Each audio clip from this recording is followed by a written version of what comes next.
The Cathedral of Hollowmere had been carved from white stone older than any kingdom, and tonight every torch in its vaulted nave had been lit for the wedding of an alpha king.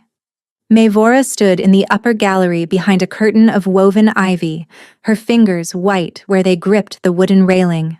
Below her, 2,000 wolves had gathered to witness a union that would reshape the borders of 3 realms.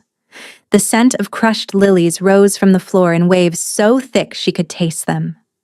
Pack lords in fur-trimmed robes filled the long pews. Ambassadors from the eastern coasts wore silver chains across their chests. Common wolves from the outer provinces crowded the side aisles, their faces turned toward the altar with reverence. She should not have come. For 3 nights she had told herself she would not look upon him again. For 3 nights she had sat at the small window of the rooms above the apothecary where she worked, watching snow fall on the slate rooftops, telling herself she was strong enough to remain there.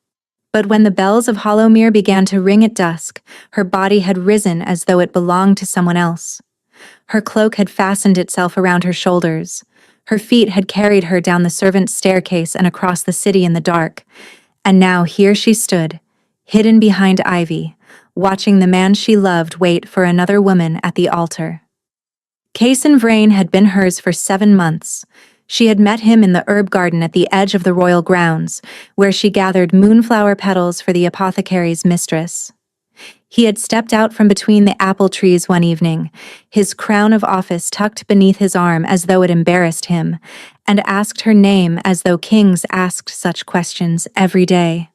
He had returned the next night, and the night after. He had pressed his lips to her wrist in a stone alcove behind the kitchens. He had whispered her name like it was a secret worth dying for. He had brought her a single white candle on the longest night of winter, and he had told her, with his forehead pressed against hers, that no woman in any council chamber would ever take her place. "Bear with me," he had said. "The treaties demand a public match. Once the lords are satisfied, I will tell the world what you are to me. I swear this on my wolf and my crown." She had believed every word. Her hand drifted to the hollow beneath her collarbone, where a small mark sat hidden beneath the cloth of her dress. He had given it to her on a night of low moon, his teeth gentle against her skin, his amber eyes fixed on hers as though he was afraid she might dissolve. The mark had pulsed with warmth ever since, a quiet second heartbeat she had carried into every room. Tonight, that warmth was burning. The mark felt as though a hot coin had been pressed against her flesh. She gritted her teeth against it, leaning harder into the railing. Below, the high priestess raised both arms, and the cathedral fell into a hush so complete that Maevora could hear her own breath shaking in her throat. Her other hand pressed flat against the soft swell low in her belly, where a different secret was growing. 6 weeks. She had been certain for 6 weeks. She had practiced the words for telling him in the small mirror above her wash basin, watching her own mouth shape the sentence over and over until it sounded like something a woman might actually say to a king. "I am carrying your child."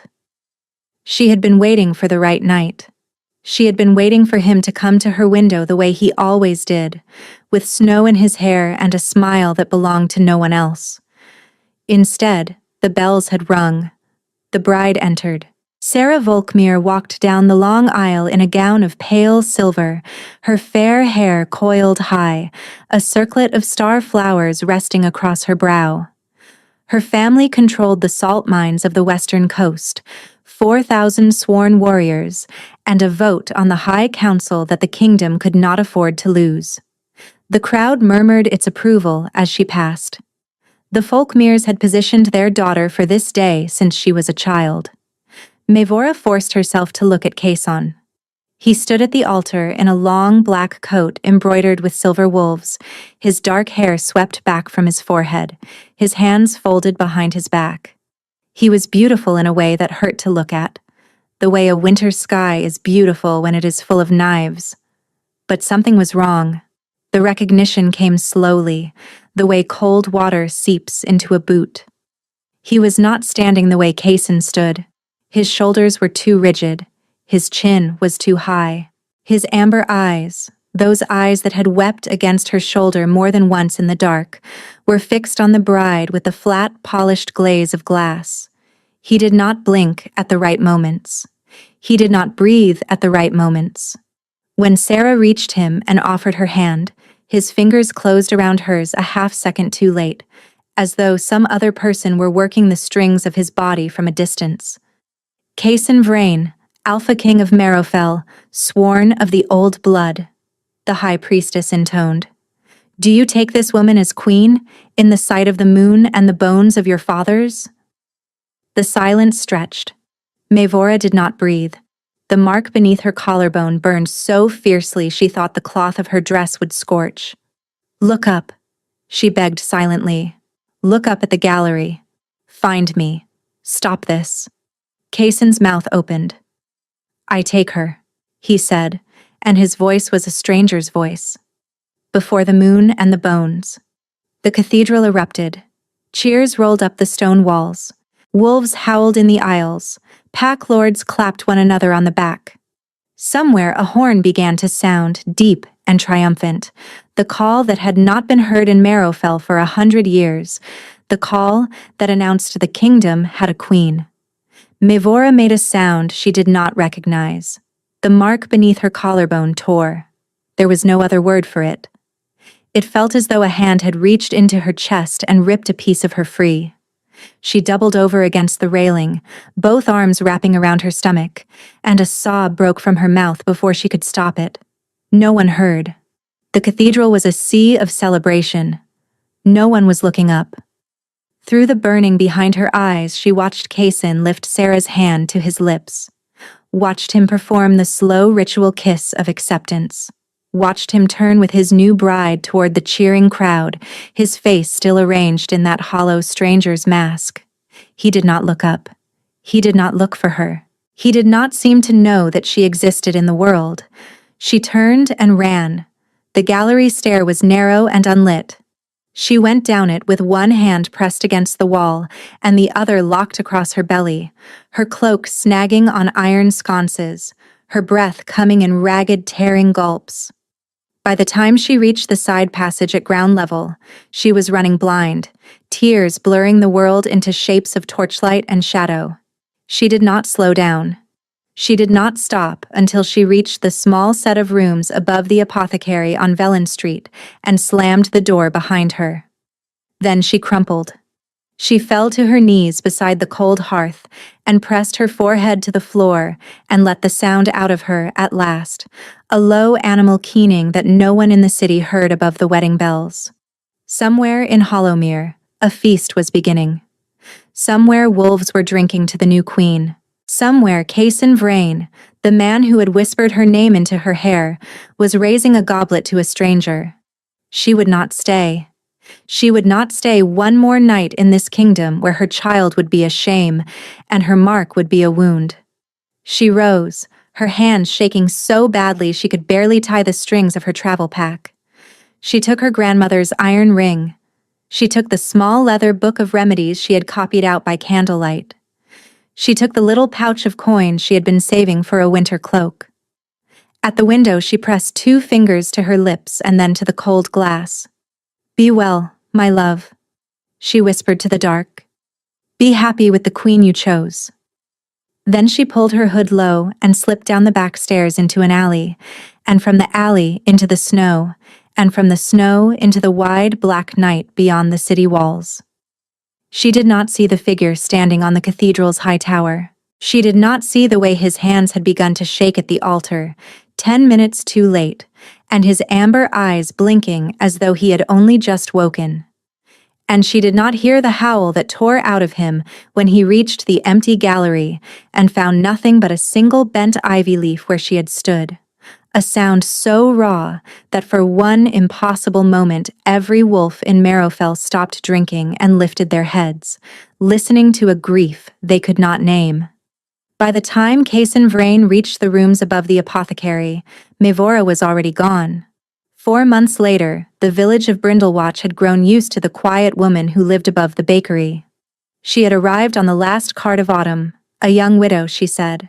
her cheeks hollow from grief, and a gentle swell already beginning to round her cloak. The baker had taken pity on her. The miller's wife had taken pity on her. The old herb woman at the end of the lane had taken one look at her hands and offered her work. Within a week, she was grinding willow bark and binding poultices, and brewing teas for the village's coughs and chills, and within a month, the people of Brindlewatch had stopped asking questions about where she had come from. She called herself Yenna now. The name had come to her on the road, on a night when the cold had nearly killed her, and she had whispered it to herself over and over until it began to feel like something she could wear. Mevora was gone. Mevora had loved a king and lost. Yenna was a widow with a child to bring into the world, and Yenna did not look at the eastern road, and Yenna did not flinch when the wind blew from the direction of Hollowmere. That was what she told herself. Spring had begun to soften the edges of the snow when the dreams started getting worse. She would wake in the small hours with her hand pressed to the mark beneath her collarbone, gasping, and the taste of his name on her tongue. The mark had not faded. By every law of wolf-kind, it should have closed and silvered and gone smooth within a fortnight of his marriage, but instead it had darkened. It pulsed at strange hours. Sometimes, in the deepest part of night, she would feel something pushing against the edges of her mind from very far away, something searching, something desperate, and she would press the heels of her hands against her eyes until the sensation passed.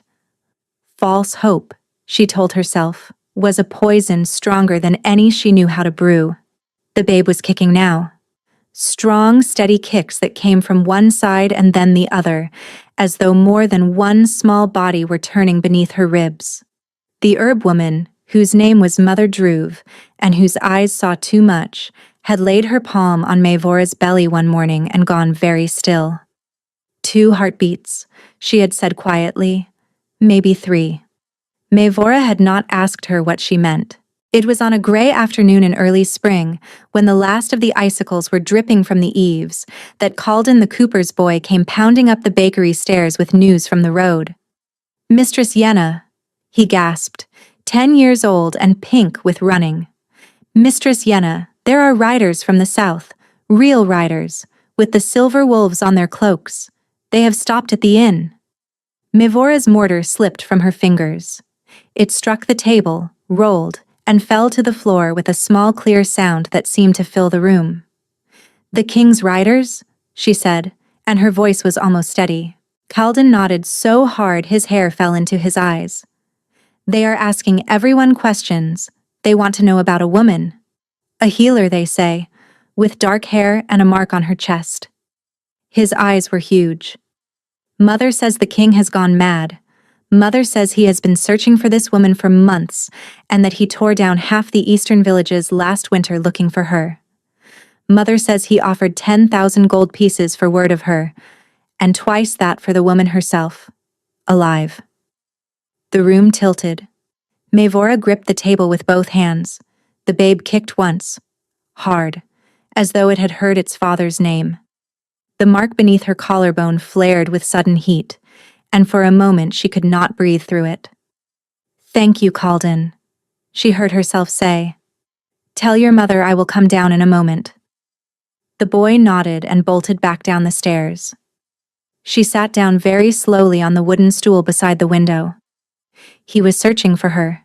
He had been searching for her since the night she had run. Why? She had imagined every possible reason for his behavior at the altar 1,000 times over the long winter, and not one of them had ended with the king of Marrowfell sending riders to the far provinces with her description on their lips. A man who had cast her aside did not hunt his discarded lover through 3 kingdoms.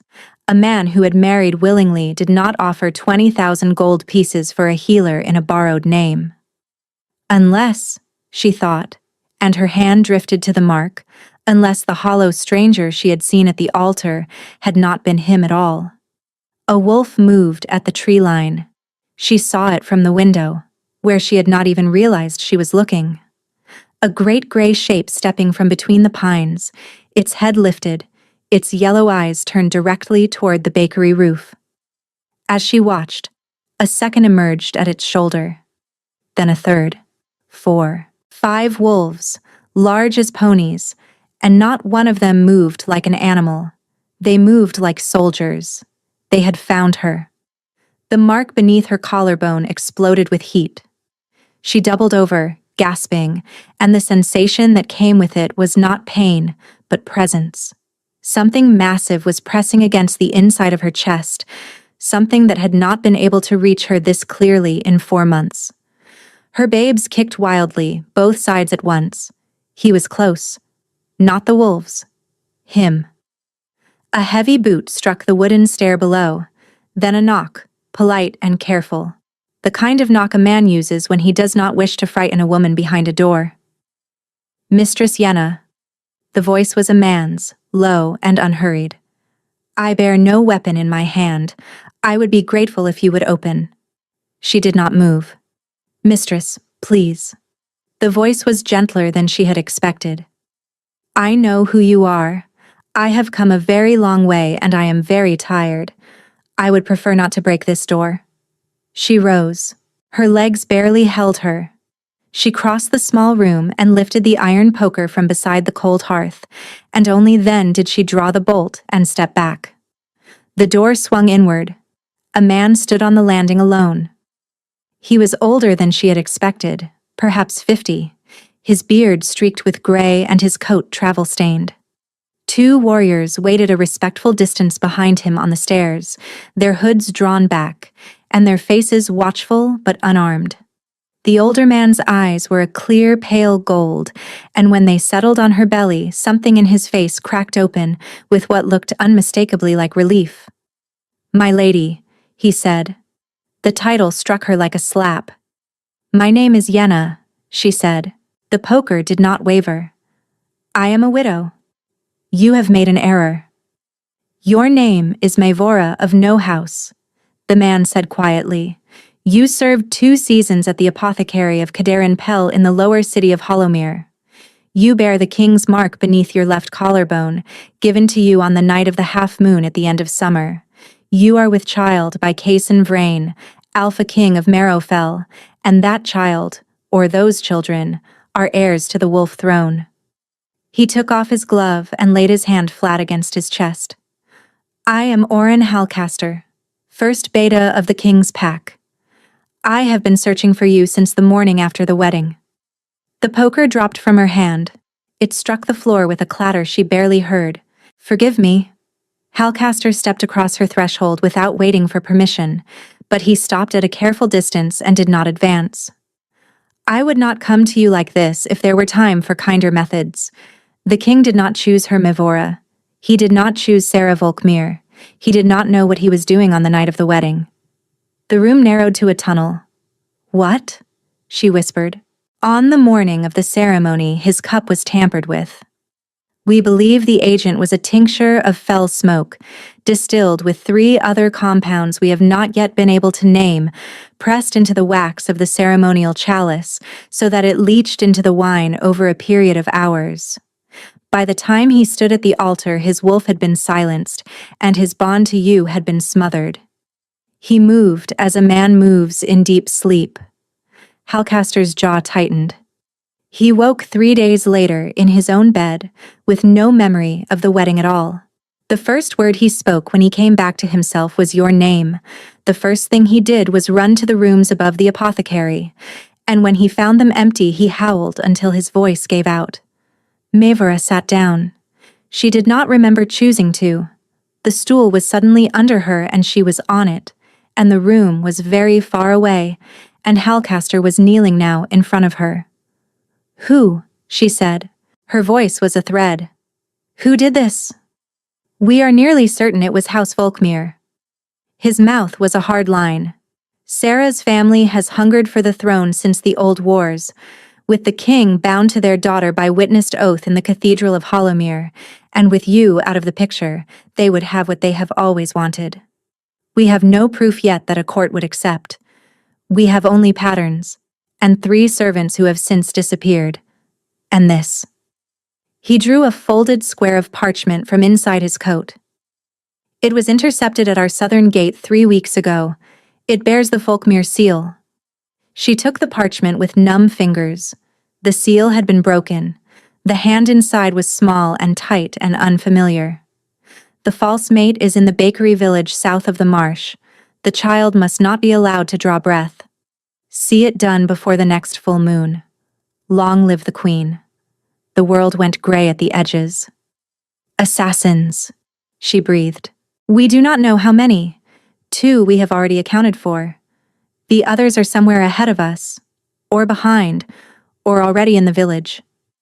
Halcaster looked up, and for the first time she saw the deep exhaustion under his calm. My lady, the king is on his way here. He is 2 days' ride behind me, and he will find this place with or without my help, because the bond is leading him. Every time your mark wakes, he feels it. It is the only thing that has kept him from going feral entirely. The mark beneath her collarbone pulsed in answer, as if to confirm him. A wolf howled somewhere outside the window. Halcaster's head snapped up. The howl was not from one of his men.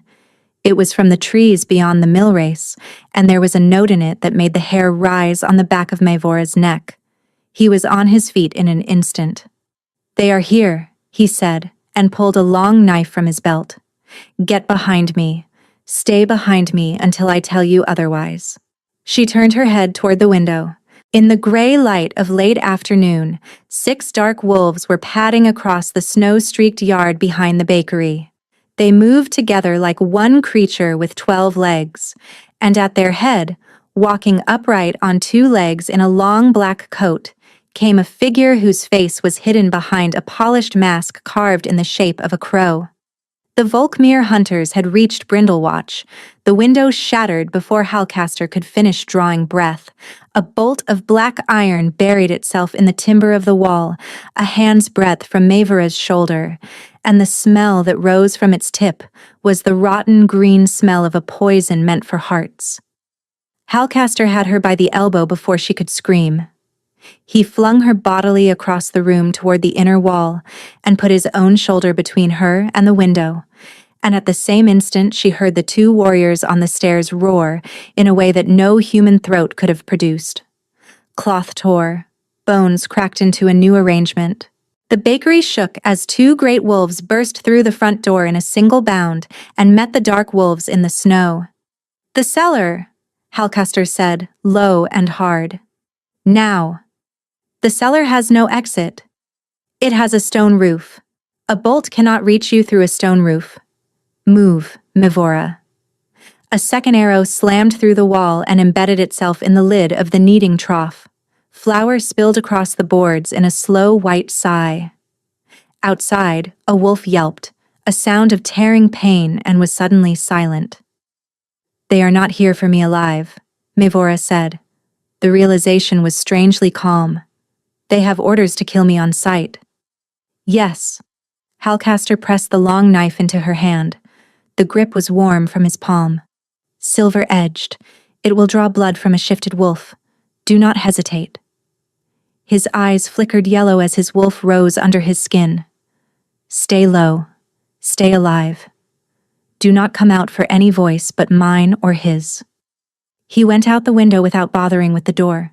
She heard the wet sound of his transformation hit the snow, followed by a snarl that shook the icicles loose from the eaves. Then, there was only chaos. The sound of bodies meeting, the thud of paws, the shriek of a wolf being driven into a wooden post. A single human cry, sharp and quickly cut off. She crouched against the inner wall with the silver-edged knife in her shaking hand and listened. She listened to her babes kicking against her ribs. She listened to her own breath sawing in and out. She listened to the mark beneath her collarbone, which had begun to burn so steadily and so fiercely that she could feel each separate beat of it. And underneath the burn, she could feel something else now, something that was not herself. A blazing column of fury so vast that it made her eyes water. A grief so old it felt like geology. A love that was not gentle, that was not patient, that was not kind. that wanted only to find her and bury its face in her throat and never lose her again. He was coming, but not fast enough. Through the broken window, she saw Halcaster's gray wolf fly sideways through the air and crack against the trunk of a dead apple tree. He fell in the snow and did not rise quickly enough. 3 dark wolves circled him with the patient coordination of trained killers. One of his warriors was already down, motionless. The other was nowhere to be seen. He was going to die for her. He was going to die in the snow behind a bakery while she crouched against a wall. Something inside Mavora went very still. She had spent her life keeping a small thing hidden. She had been 5 years old when her mother had taken her face in both hands and told her, with tears in her eyes, that the warmth in her palms must never be shown to another living soul. She had been 7 when she had laid her hands on her dying grandmother and watched the old woman's breath even out, and her mother had not spoken to her for 3 days afterward out of sheer terror. She had been a girl in a village without lords, and girls in villages without lords did not have light in their hands. Girls in villages without lords were drowned for it. She had grown into a woman who folded the warmth away every morning the way other women folded their hair into a braid. She had used it only twice in 7 years, both times in secret, both times for children who would not have lived through the night. Tonight, she thought, she was going to die anyway. She set the silver knife down on the floorboards. She pressed her palms together. The warmth came faster than she remembered. It rose from somewhere behind her heart and ran down her arms and pooled in her cupped hands like a small contained sun.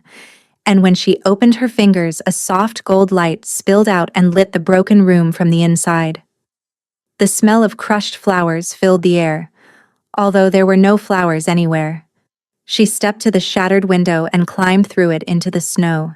The fight stopped. It was the most extraordinary thing. 8 wolves in the yard, 4 of them dark and 4 of them not, all of them locked in some configuration of teeth and claw, and at the sight of her every single muzzle turned in her direction and went still. The dark wolves blinked. One of them whined low in its throat, an involuntary sound of confusion. The crow-masked figure standing beneath the mill wheel stiffened. She walked across the bloody snow to where Halcaster lay. Her bare feet left small prints of light behind her. "You will not have him," she said, and she did not recognize her own voice. There were other voices inside it, low and very old. "You will not have any of mine." She knelt beside the gray wolf and laid both glowing palms flat against his ribs. He shuddered once, and then went limp. The light poured into him. She felt the broken bones in his chest knit, the torn muscle close, and the great wound on his shoulder seal itself into pale new skin under her hands. The healing went out of her and into him, and something else went with it. Something more costly, and something she had not known she was spending. By the time he opened his eyes, she was breathing hard. A dark wolf lunged for her throat. The light flared without her thinking about it. The wolf yelped as though it had been struck across the face by a bar of hot iron. It twisted in midair, hit the snow on its side, and was up and running for the trees inside 2 heartbeats. 2 of its packmates broke and followed. Her hands shook. She had not meant to give that much. The crow-masked figure had not moved. It only stood there beneath the mill wheel, head tilted slightly, watching her with the unreadable patience of a stage performer waiting for a cue. Then, slowly, it raised its crossbow. "Oh," said a woman's voice behind the polished beak of the mask. It was a young voice, almost amused. "The healer is a sun-touched.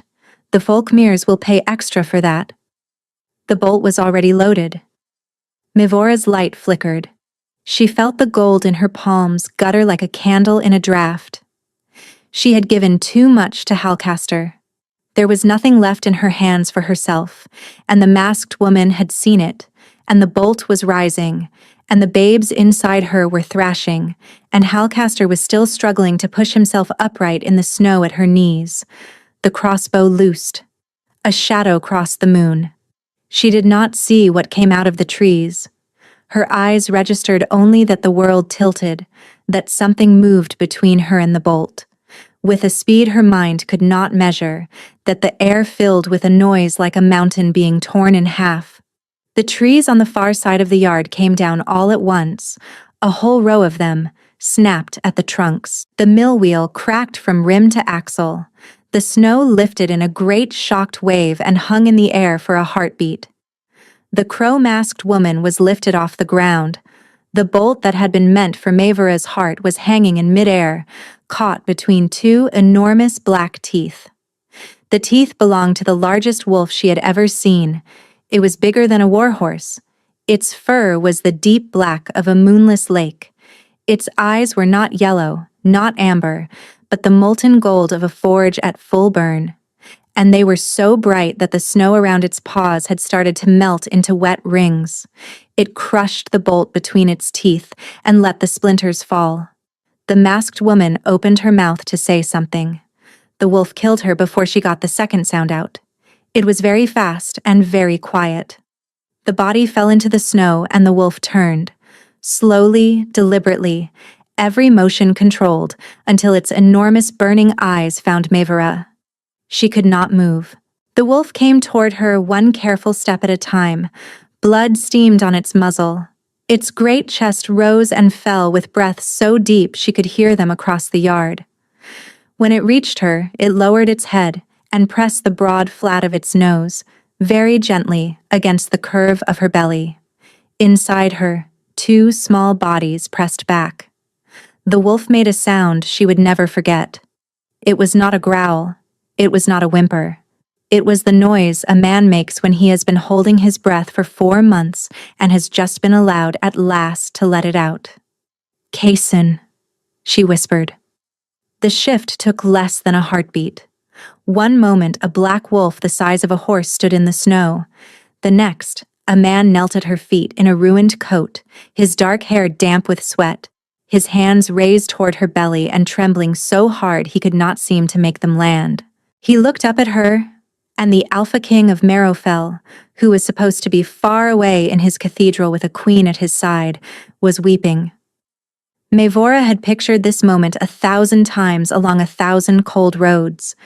She had pictured him riding into Brindlewatch at the head of his guard, his face hard, and his orders short. She had pictured a glance that did not know her. She had pictured chains. She had pictured the small humiliation of being marched back to Hollowmere on a wagon, her belly visible to every passerby, the disgraced lover of a king who had moved on to better arrangements. She had not pictured him on his knees in the snow, weeping.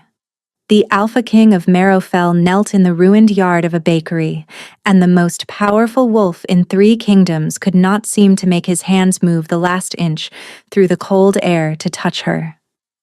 He held them out flat with the palms upward, a small pleading gesture from a man who had never pleaded for anything in his life. "Maevora," he said. His voice was wrecked. "May I?" The 2 words undid her. She took his right hand in both of her own and laid it against the slope of her belly.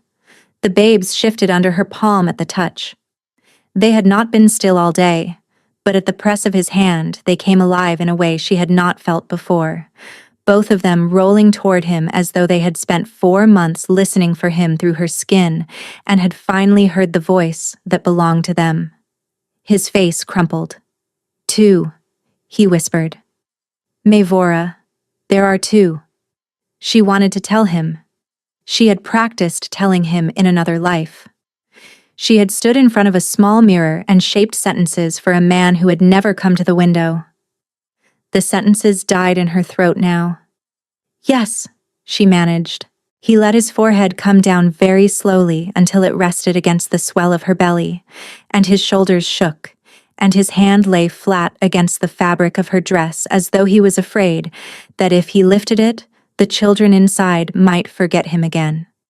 She looked down at the dark crown of his hair, and the 4 months of grief she had been carrying began to crack open inside her chest, and with them, terribly, the 4 months of fury. "Get up," she said. He raised his head. "Get up." She stepped back from his hand. The cold rushed into the place where his palm had been. "Get up and look at me." He rose. Snow slid from his coat. His amber eyes, the eyes that had been hollow and glass on the night of the wedding, were bright now in a way that was almost unbearable. And when she met them with her own, she had to clench her teeth to keep her voice steady. "Were you drunk?" she said. He flinched. "What?" "At the altar. Were you drunk? Were you bored? Were you tired of me? Tell me what it was, Kaysen, because I have spent 4 months walking from one end of this kingdom to the other, trying to think of a reason a man might whisper to a woman in the dark for 7 months and then look through her like glass in front of 2,000 people. I want to know which one it was." "I was poisoned." He said it quietly. "Halcaster told me." "Then you know." "I know what he said." Her voice rose and she did not bother to lower it again. There were dead wolves in the snow and a mill wheel split in two, and her cottage had a hole in the wall, and she did not care who heard. "I do not yet know whether I believe it. Do you understand what you did to me? Do you understand what it was to stand behind a curtain of ivy and watch the only man I have ever loved take another woman's hand and not even bother to look up? Do you have any conception of the size of it?" "Yes." His voice cracked on the word. "Yes, I have a conception of the size of it, because I have been carrying my half of it through every hour of every day since I woke. I woke in a bed I did not remember entering. There was a woman in my room who I would not have invited to clean my boots. There was a ring on my finger I had not put there. I went to your apothecary and you were gone, Mavora. The window was open. The candle had burned down to the wick. Your grandmother's ring was missing from the dish where you kept it. I have lived in the size of it since the morning after the wedding, and I would have lived in it for the rest of my life if I had not found you. Do not tell me about the size of it. You married her. My body married her. I was not in it. That is a fine line for a king to walk. It is not a line at all. It is an annulment under the laws of every pack we have." His hands closed into fists at his sides. "It was annulled the moment I came back into myself. It will be voided in council before any priest of any house. The Folkmeers took the use of my mouth from me for 1 hour, and they will pay for that hour with everything they have. But I did not choose her. I have never chosen anyone but you. From the night I stepped out of those apple trees in the herb garden, I have never chosen anyone but you, and the only reason I am still alive at all is that this—" He tapped his own chest, low, where her mark on him answered her mark on her, "would not let me stop looking." She put her hand over her mouth. She did not want to weep in front of him. She had wept enough in his name. She had wept on the road to Brindlewatch, and she had wept in the rooms above the bakery, and she had wept into the lap of an old herb woman who had asked her no questions, and she had decided somewhere in the last month that she was finished crying for Kaysen Vrain. But the tears came anyway. They were quieter now. They ran down her cheeks without sound, and she let them. "I waited for you," she said. "That night. After the wedding.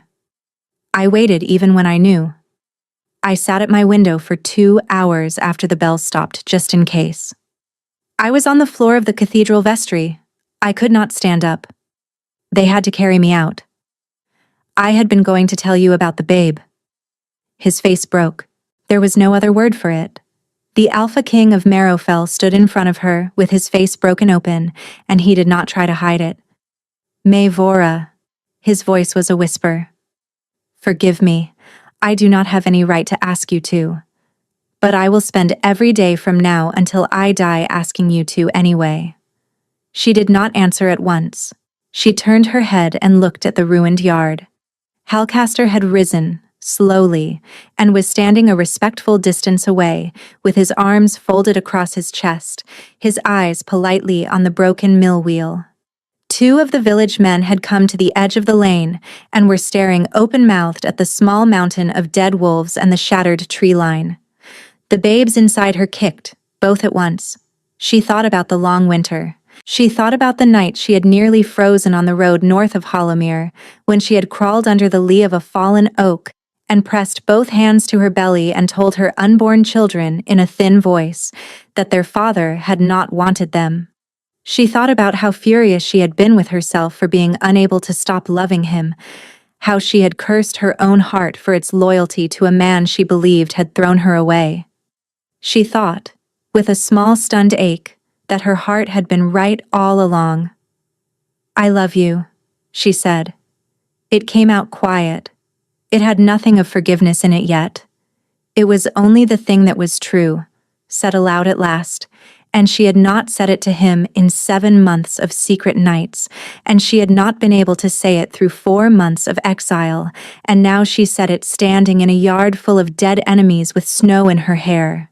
He closed his eyes. She watched the king of a country take a breath like a man who had just been allowed to come up from underwater. "Maevora," he said, "I love you. I have loved you since the second night in the herb garden. I have loved you the whole of the worst year of my life.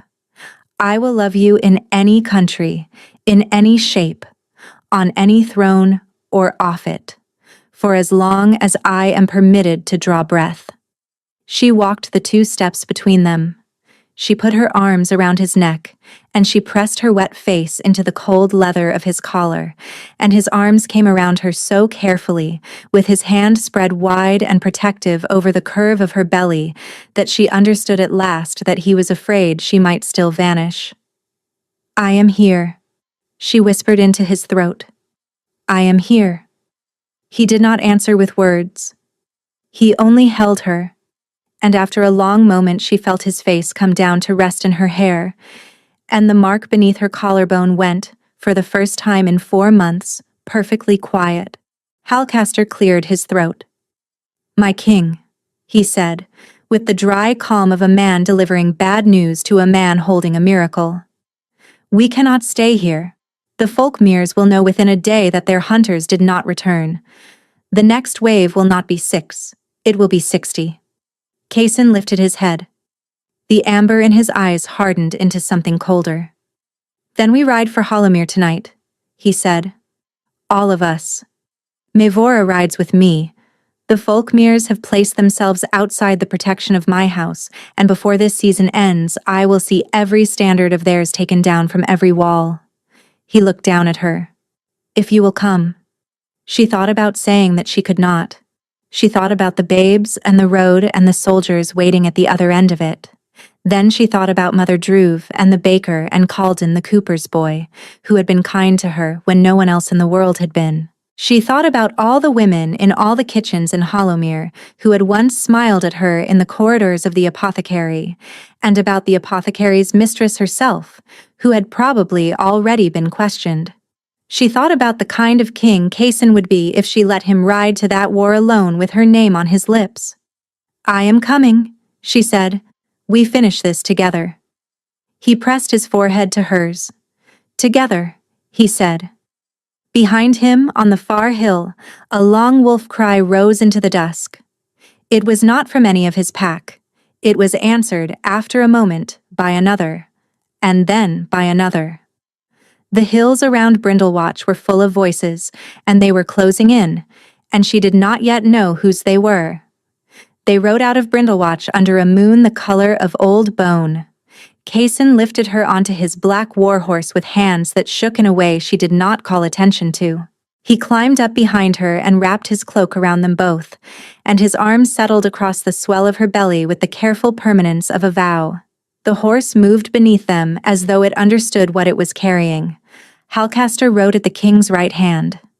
20 wolves loped beside the road in fur, their breath rising in pale plumes, their eyes catching torchlight from the watchposts. Behind them, more wolves. Behind those, more. By the time the column reached the high road, the column was no longer a column. It was a tide. She had thought she would protest. She had thought she would tell him that her back ached, that she could not ride at this pace, that the babes needed quiet. She did not say any of these things. She leaned back against his chest and felt his heartbeat at the base of her skull and let her body settle into the warmth of him, and the babes settled too, into the deepest stillness she had felt from them in months. "My wolf needs you near," he said into her hair very low. "Forgive me. I cannot put you down." "Then do not." He told her things as they rode. He told her about waking in his own bed 3 days after the wedding, with his mouth full of the taste of wax and his head splitting and a stranger asleep in the chair beside him. He told her about the shape of the chamber when he came back into himself, about the way the morning light had fallen through the leaded windows onto a velvet wedding cloak that had been laid across his footboard, about how the very sight of it had made him retch into a copper basin until there was nothing left in him to bring up. He told her about going to the apothecary on Vellon Street. He told her about the cold candle. He told her about the empty dish where her grandmother's ring had been. He told her about the months, the riders sent to every village, the maps unrolled until the parchment cracked, the counselors who had begged him to eat, the night he had come within a breath of going feral, when he had run through the South Wood for 2 days and 3 nights, and been brought back to himself only by the sudden flare of warmth from her mark, somewhere out there in the dark, telling him she was still alive. "That was the night the babes first kicked," she said. She had not meant to say it. The words rose out of her before she could stop them. He went very still behind her. "The end of the 2nd month," she said. "I felt them for the first time. And the mark woke me from a dream of running off a cliff." She turned her head and looked up at him. "I dreamed of you," she said. His arms tightened. "Every night," she went on, "from the first week on the road, you would come into my room and stand at the foot of the bed. You did not always speak. Sometimes you only looked at me. Sometimes you said my name. Sometimes you said, 'I will find you, Mevora. Do not leave the world before I find you.' And I would wake up with my hands on the mark and my mouth full of an answer I did not get to give." He made a small wounded sound. "I thought I was going mad," he said. "I thought my wolf was inventing you. I would wake up with the smell of you in my coat and I would tell myself it was grief. Halcaster found me one morning standing in the corridor outside my chambers in nothing but my shirt, asking the guards which way you had gone. They were not dreams then." "No." His mouth pressed into her hair. "They were not dreams." She closed her eyes. She thought of all the nights she had lain awake and called herself a fool for the warmth that would not leave her bones, and she felt the last small, hard thing inside her chest, the brittle thing she had been protecting since the night of the wedding, finally let go. "Kaysen," she said. "Yes. When this is over. When we are home. I want you to come to my window the way you used to." She felt the breath leave him in something that was almost laughter. "I will come every night for the rest of our lives," he said. "I will come to whatever window you sleep behind. I will come if the window is in a tower. I will come if the window is on the moon." She turned in the saddle as much as her belly allowed, and she lifted her face to his, and she kissed him. It was not the kiss of the herb garden. It was not the careful kiss of a king who had to be at council in an hour. It was 4 months of grief, and a winter on the road and a yard full of dead enemies, and it caught and burned in a way that took her breath. The mark beneath her collarbone flared bright, and the answering mark on his chest answered. And for one staggered heartbeat she felt every emotion he was holding at once, the fury and the relief, and the love and the fear, all of it pouring across the bond into her until she had to break the kiss just to breathe. "Soon," he said against her mouth. His voice was rough. "When you are safe. When the Folkmeres are answered. I will finish what I began on the night of the half moon, and I will not stop until you have no doubt left in you of what you are to me." She nodded. She could not speak. The horse carried them on. Dawn came up gray behind them, and then gold, and then the high spires of Hollowmere rose out of the mist on the southern horizon, and the column slowed. Something was wrong. She felt it before she saw it. The mark beneath her collarbone, which had been quiet against his warmth for hours, began to prickle in a way that had nothing to do with him. Halcaster reined his horse in beside theirs and lifted a hand. The wolves in front of them slowed and milled and stopped. There was smoke over Hollowmere, not the smoke of cook fires, not the smoke of foundries. 3 separate towers of black smoke rose from 3 separate quarters of the city, and the great banner above the main gate was not the dark green wolf of House Frayne. It was a pale silver crest she did not recognize at first. When she did, the breath went out of her. A hooded ram on a field of white, the crest of House Folkmere. "They have taken the city," Kaysen said. His voice was very quiet. The quiet of a man on the edge of becoming something nobody wanted to see. A rider broke from the gate at a flat gallop. He was one of his own. She could see that even from a distance. He came up the road with his horse foaming and his cloak half torn away, and when he reached them, he half fell from the saddle and Halcaster caught him. "My king," the rider gasped. He could barely get the words out. It happened in the night. Lord Halvor Volkmere entered the throne hall with 60 men of his own house and 20 of the city guard who he had bought. He has named himself protector of the realm. He has claimed the king has gone mad and cannot rule. He has crowned his daughter. Kaysen's hand on her belly went rigid. "There is more." The rider's voice broke. "He has taken hostages, 42 of the household servants, the cook, the 2 stable boys, the old woman who used to sit with the Queen Mother before she died. They have been bound in the throne hall with ropes set across the rafters.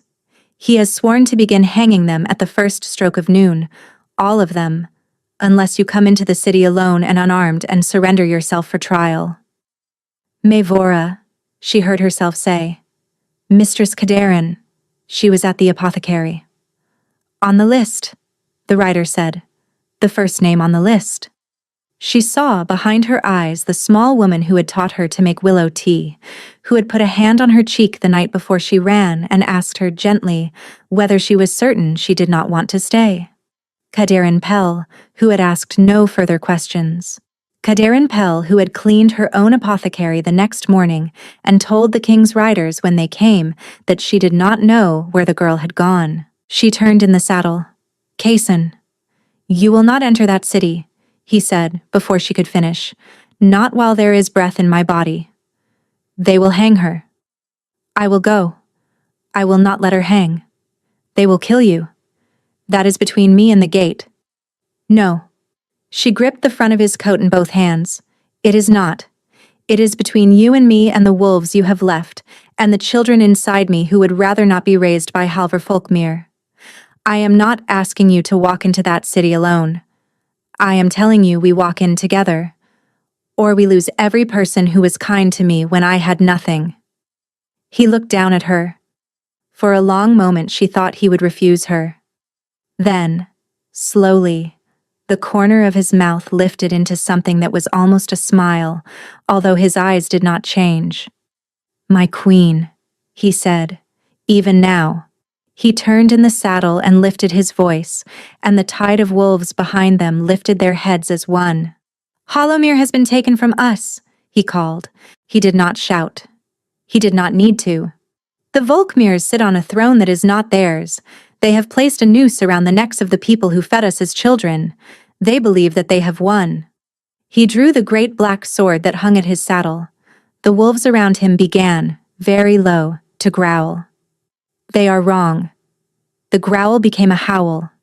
It rose from 100 throats, and then 1,000, until the hills above the city rang with it. And inside Maevora's chest the babes kicked together, hard, as though they had decided to add their voices to it. The army of wolves of Marrowfell broke into a run for the gates of Hollowmere. The outer gate fell faster than anyone had a right to expect. Maevora watched it from the brow of the hill where Kaysen had set her under guard, with 2 of his largest wolves on either side of her saddle, and Halcaster pacing in tight circles in front of her, like a sentinel who had been ordered to stay behind and did not approve of the order. Below them, the wolves of Marrowfell hit the bronze-bound timbers in a wave. The Volkmirs had thought to barricade the inner gate with iron and oil and hot pitch. They had not thought, perhaps, that the king of the country would arrive in person at the head of his entire pack, every one of them awake and starving for what had been done to him. The gate gave way in the time it took her to count to 100. The smoke over the city thickened. She could feel Kaysen through the bond. Not his thoughts, not yet, but his rage. It rolled over the bond in slow, heavy waves, like swells under a black sea, and her own hands shook with the tail end of it. Twice she had to lift them off the saddle horn and press them flat against her belly to remind her babes that none of this was for them. "My lady." Halcaster appeared at her stirrup. His face was streaked with soot. He had come back up the hill at a run. "He has taken the second gate. The third will fall within the hour. But the throne hall is sealed and Halvar Volkmir has the hostages bound inside it. Ropes set across the rafters above their heads. He says he will begin hanging them at the first stroke of noon." The bell of the city's high tower rang the 11th hour. She looked up at him. "How many?" 42. "Cateron." At the front of the line, he has placed her closest to the dais. She closed her eyes. She thought of a small woman whose hands had always been faintly stained green from the herbs she ground, who had pretended not to notice when a girl came back to her rooms long after midnight smelling of crushed apple blossoms. Caterin, who had taken her in when she had no name and no home, and had asked nothing of her except that she be kind to the patients. She opened her eyes. "Bring me down." "My lady," the king said. "Halcaster, bring me down." He looked at her for a long moment. Then he reached up and helped her from the saddle, and he did not say another word about it. The streets of Hollowmere were a strangeness she did not have time to feel. There were Volkmir banners thrown down in the gutters where wolves had torn them from the windows. There were dead men in the doorways of houses she had once walked past on her way to the river. There was a child crying somewhere behind a shutter, and an old man kneeling in the middle of the bread market with his hands raised in surrender to no one in particular. The smoke stung her eyes. The mark beneath her collarbone burned its way across the city like a thread, and she followed the thread. She found Kaysen at the great inner doors of the throne hall. He was in human form again. The black sword in his hand was wet to the hilt. 6 of his wolves stood with their backs to him, facing outward, snarling at the corridor. He turned at the sound of her step. His eyes widened. "No," he said. "Yes. Mevora, you are not going in there." She walked up to him and laid her hand flat against the front of his coat, over his heart, where her mark on him answered her. "I am going in there," she said. "He will use you. He will try. Mevora. Kaysen." She tilted her face up. "Listen to me. Halvar Volkmir has 42 people kneeling in your throne hall with ropes around their necks. He has set this trap for you, and he has made it impossible for you to walk into it without being torn in half, so I will walk into it instead. He does not know me. He has never seen my face. He thinks I am a country healer with a swollen belly. He does not know what is in my hands, and he does not know what is in my blood, and he does not know what is in our children. Let him underestimate me. It is the only advantage we have left." He stared down at her. She watched his throat work. "If he hurts you," he said, very low, "I will eat his heart in front of his daughter." "I know. Mevora, I love you. Open the door." He looked at her another long moment. Then he stepped to one side. Halcaster, who had come up behind her without her hearing him, gave her a single short nod, the kind of nod a soldier gives a captain. She set both palms flat against the great doors of the throne hall and pushed. They opened with the slow, heavy sigh of old oak. The hall was as she remembered, and not at all as she remembered. The long banners of House Vrain had been torn down. New banners hung in their place, the silver ram on its field of white, 3 of them tall as a house. The 42 hostages knelt in a line down the center of the hall, their hands bound behind their backs, ropes already looped across the high beams. Caterin was at the front. Her gray hair had come loose from its pins. There was a bruise across her cheek. On the throne, with his daughter at his right hand and a crown that was not his on his head, sat Halvor Volkmir. He was a tall, thin man with the sort of face one forgot easily. His hair had gone white at the temples in a way that suggested the rest of it would follow soon. His daughter Sarah, in a pale wedding gown that looked as though it had been cut down for everyday wear, stood at his shoulder, and her eyes locked onto Maevora's belly with a hatred so direct it was almost a blow. "Father," Sarah said, "the healer." "Indeed." Halvor Volkmir tilted his head. "The famous healer. I had imagined her somewhat taller." "I am unarmed," Maevora said. Her voice was steady. She did not understand how. "I have come to make you an offer." "An offer? You want the king. The king will not come, not while you have a knife at the throats of his servants. So I will give you something better." She set her hand flat over her belly. "Take me. Release them. The maid of the king and the heirs in her womb are worth more to you than 42 cooks." Sarah's lip curled. "Father, kill her now." "Patience, daughter." Halvor Volkmir leaned forward in the throne. He smiled a thin, amused smile. "A dead hostage is no hostage at all. A living one, with the proper contents in her belly, is the entire kingdom on a string." He raised his hand. "Cut them down." The Volkmir guards at the back began sullenly to slice the ropes from the hostage's wrists. Katerin turned her face toward Maevora as she rose. Her eyes were full of tears. "Child," she whispered. "Oh, child, no. Go," Maevora said. "Go, mistress." Halvor Volkmir snapped his fingers and two of his guards seized Maevora by the upper arms and walked her up the long aisle toward the dais. She did not resist. The hostages were stumbling out, half disbelieving, herded by guards who had no further use for them.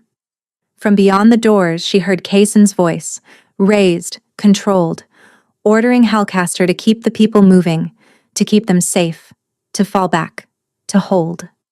She had reached the foot of the dais when the babes inside her woke up. It was not a kick.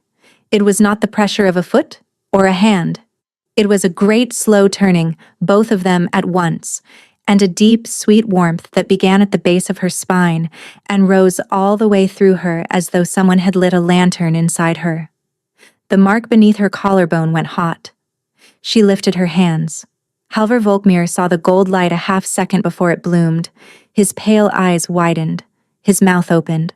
She had time to see Sarah Volkmir take a step back.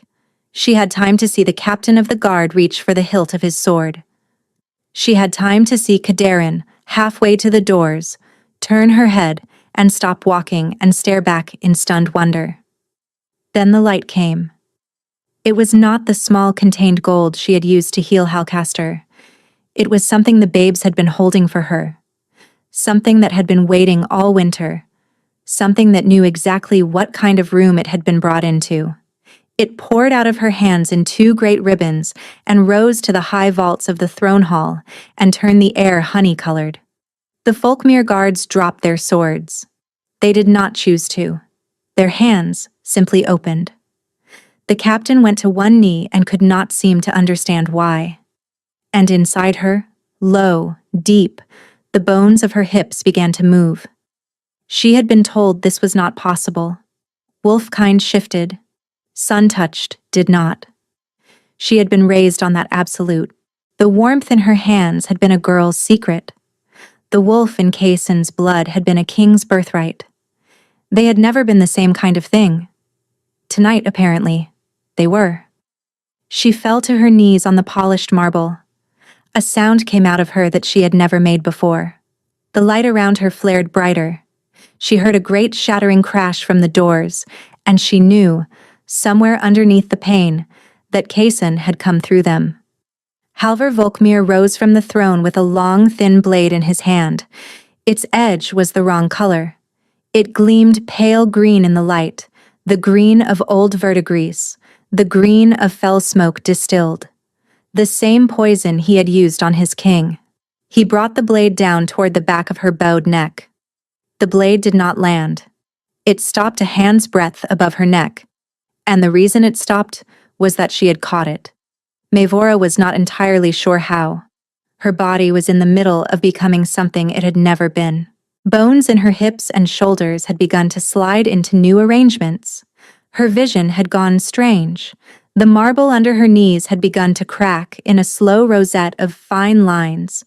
But somewhere in the cataclysm of the change, her right arm had risen of its own accord, and her hand, no longer shaped quite like a hand, had closed around the flat of the poisoned sword and held it.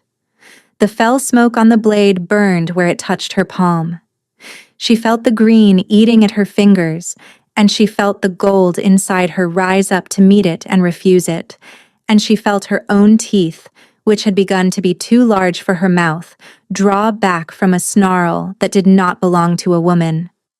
"No," she said. The voice was not quite hers anymore. There were lower notes in it, and older notes. And Halvor Volkmir, who had spent a lifetime arranging his face, lost control of his face for 1 full second. He pulled at the sword. It did not move. She lifted her head and looked at him, and whatever he saw in her eyes made him let go of the hilt and step back. The sword fell. She did not let it. She turned her hand, and the green-edged blade snapped, just below the crossguard, with a clean, dry sound like a bone breaking. The two halves fell to the marble and lay there. Then the change took her. It was nothing like she had been told. She had heard stories of the first shift. She had listened to Mother Druve describe it once over a cup of nettle tea, the long pain, the bewilderment, the way a young wolf will sometimes weep for its own body for a week afterward. What rose in Mavora was not that. It was a great unlocking. It was the feeling of a door she had not known existed swinging wide on a room she had been living next to her whole life, and the room was full of light, and the light had been hers all along. Her bones did not break.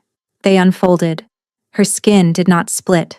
It was simply that there was suddenly more of her than there had been, and the more was covered in fur, the color of very pale gold, the color of the warmth she had hidden in her hands since she was a child. Her hearing widened. She could hear, separately and at once, every breath in the throne hall. She could hear Kaderin weeping near the door. She could hear the bell of the high tower beginning, somewhere very far away, to ring noon. She could hear her own babes. They were not afraid. Their 2 small heartbeats were drumming against each other inside her in a quick, triumphant rhythm, and the sound of them was the most ordinary and miraculous thing she had ever heard. She stood up on 4 legs. She was not as large as Kason. She was perhaps 2/3 his size, lean and long-legged, built more for running than for breaking. But the gold of her fur was its own light. It threw soft, warm color onto the white marble and onto the silver ram banners, and onto the pale, astonished faces of the Volkmir guards who had dropped their swords and were now backing away from her toward the walls. Halvor Volkmir did the only thing he could think to do. He bolted for the side door behind the dais. He did not reach it. A black shape the size of a cart horse came down on him from above. Kason had crossed the throne hall in 3 bounds, not on the floor but along the upper rail of the gallery, and he hit Halvor Volkmir between the shoulders with the full weight of his wolf, and the lord of House Volkmir went down under him, and that was the end of the man who had drugged a king. Sarah Volkmir screamed. She had a small knife. Mavora saw her draw it from her sleeve. She saw her start across the dais toward Kason's exposed back. The babes inside her made another small turning noise, low and pleased, and the gold light around Mavora's pale fur flared brighter. She crossed the throne hall in 2 strides. She did not kill Sarah. She had thought, in the half-second before she moved, that she might. The fury was there. It had been waiting for 4 months. But when she landed in front of the woman in the cut-down wedding gown, she only set her teeth into the wrist of the hand that held the knife, very precisely, and she took the knife from her, and she let her go. Sarah fell back against the throne with a thin, shrill noise. The knife clattered to the floor. "She is not worth your jaw," Kason said inside her head. She turned her great pale head and looked at him. He had the body of the dead lord beneath one paw. His amber eyes burned like banked forges. The sound he had made inside her mind had been low and warm and entirely conversational, and underneath it lay a flavor that was unmistakably his pride. "You can speak in my head," she said. "You can speak in mine." "How?" "The bond," he said. "We have not finished it yet, and we are already further into each other than I have ever been with anyone alive. Mavora." His voice softened in her mind. "You are gold." "Apparently I am." She felt him laugh. The wolf laugh and the man laugh at once. "Stay," he said. "Just for a moment. Let me look at you." She stayed. The throne hall around them had emptied of fight. The Folkmere guards had been disarmed by Halcaster's wolves, who had come pouring in behind their king and had set their teeth into wrists and ankles and dragged men off into the corners of the hall. Sarah Volkmere was being bound by a gray female wolf who, even shifted, had managed to look disapproving. The hostages were gathered at the far doors, weeping and clinging to one another, and Katerin Pell stood among them with both hands pressed to her mouth, staring across the hall at the great pale gold creature where her servant girl had been. Mavora shifted back. She had not known she could. She had been told the first shift took the better part of a day to come down from. But the gold light gathered itself into her again as easily as it had risen out of her, and in the space between two breaths, she was on her bare knees on the cool marble, human-shaped, with her arms wrapped around the curve of her belly, and the babes still drumming their small, steady rhythm against her palms. A black coat fell across her shoulders. Kaysen had shifted too. He knelt behind her and drew the coat around her, and he laid his face into the curve of her shoulder and stayed there for a long moment, simply breathing her in. "Mavora." "They are well," she said. She knew that was the thing he needed to hear first. "Both of them. They are very pleased with themselves." His shoulders shook against hers. She thought for a moment he was weeping again, then she realized he was laughing. "Of course they are," he said. "They are ours." She turned in his arms. She put her hands on either side of his face. He had a smear of someone else's blood across his jaw, and a long, shallow cut over his cheekbone, and his eyes were the brightest thing in the room. "Finish it," she said. He went still. "Mavora. You said when I was safe, when the Volkmeres were answered, both are done. Finish it." "Here? Here. I do not want to walk one more day with this half open between us. Finish it." He understood. He drew her up to her feet. She had to lean on him, and he steadied her without complaint. He took her hand and led her to the foot of the dais, away from the bodies and the bound prisoners, into a small pool of clean light from a high window where the smoke had not reached. He bared his throat to her. "Claim me," he said, "on your terms, the way you should have been allowed to from the beginning." The Alpha King of Marrowfell stood in the broken throne hall of his own kingdom, with a black coat half on and his hair full of plaster dust, and offered the soft underside of his throat to a sun-touched healer who had once gathered moonflowers in his herb garden. She set her mouth to the place where his pulse beat. Her teeth were ordinary teeth again, but the bond did not seem to mind. She bit down, gently, until she tasted the iron warmth of him, and the bond between them, which had been half open since the night of the half-moon, opened the rest of the way at once. It was not pain. It was every door in a long house being thrown wide altogether. She felt him pour into her. Every memory he had of her, from the first night in the herb garden to the morning he had woken with the taste of fell smoke on his tongue. Every fear he had carried alone. Every plan he had made in the small hours of his worst nights about how he would rebuild the world with her in it if he were ever permitted to find her again. She felt the precise weight of his love, which was heavier than she had let herself believe, and gentler.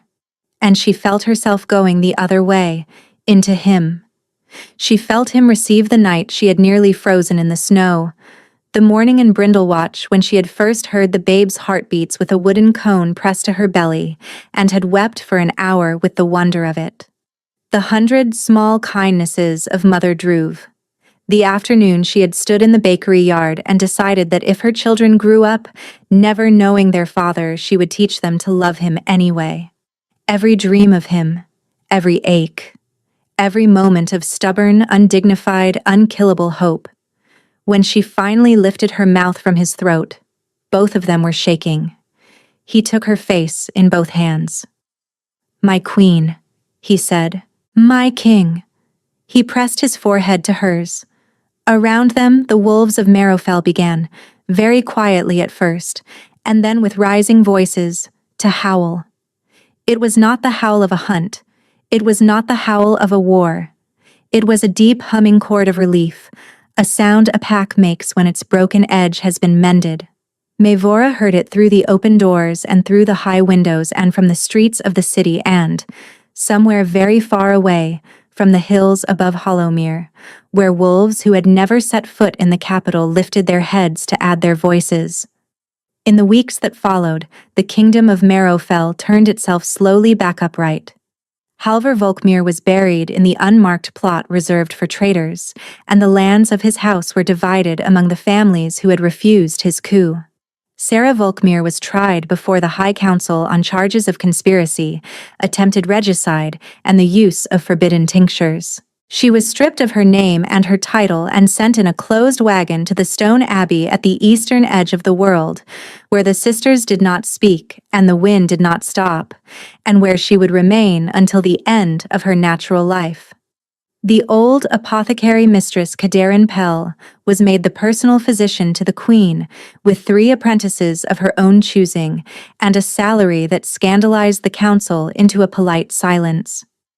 The Volkmir banner was taken down from the walls of Hollowmere. The dark green wolf of House Rain went up in its place. The bells of the cathedral rang for an hour the day the new banner was raised, and the city, which had been holding its breath since the wedding, exhaled at last. The people of Marrowfell took to Maevora in a way she had not expected. She had braced herself for suspicion. A servant girl with a swollen belly, an unknown bloodline, a sun-touched gift the wolf clergy did not entirely know what to do with. Instead, the wolves of the capital wept openly the first time she walked through the lower city on Kaysen's arm. Old women tried to press flowers into her hands. The children of the bread market called her by the small name Yenna, which had somehow followed her home from Brindlewatch, and which she did not have the heart to correct. The bond on her throat, the silver pale scar that had bloomed where her teeth had marked Kaysen and his had marked her, was not hidden. She wore it open to the air. The wolves could feel the truth of it on her, and they did not need anyone to explain it. On a warm, bright evening at the end of summer, in a room high above the city where the windows had been left open to catch the last of the day, Maevora gave birth to 2 children. The first was a boy. He had his father's dark hair and his mother's hands, and when the midwife laid him on Maevora's chest, he opened his eyes and looked at her with the quiet, considering expression of a child who had already met her. The second was a girl. She had pale gold fuzz on the top of her head and amber eyes that were already, somehow, bright. And when the midwife laid her beside her brother, she turned her small face toward him and made a soft, contented noise that was not quite a human noise, and not quite anything else. Kaysen sat on the edge of the bed with both children in the great bowl of his arms and looked down at them as though he had been handed the entire world to hold. Maevora. I know. Maevora, they are? I know. He could not finish the sentence. He sat there with his face wet and his children sleeping against his chest, and after a while she reached up and pressed her palm against the bond on his throat, and he closed his hand over hers and held it there. "Thank you," he said, "for coming back, for walking into that hall, for loving me even when you should not have. Thank you, Maevora." She lifted her chin. He bent down.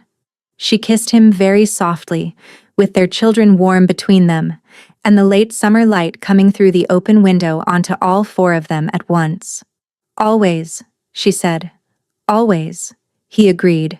Outside, the wolves of Hollowmere lifted their voices into the gathering dusk, and the long howl that rose over the city that evening was passed from pack to pack, north and south and east and west, until it reached the smallest village on the smallest road in Marrowfell, where an old herb woman stood in her doorway with her face turned to the sky and listened to the news that the bond between the king and his true queen was, at last, complete.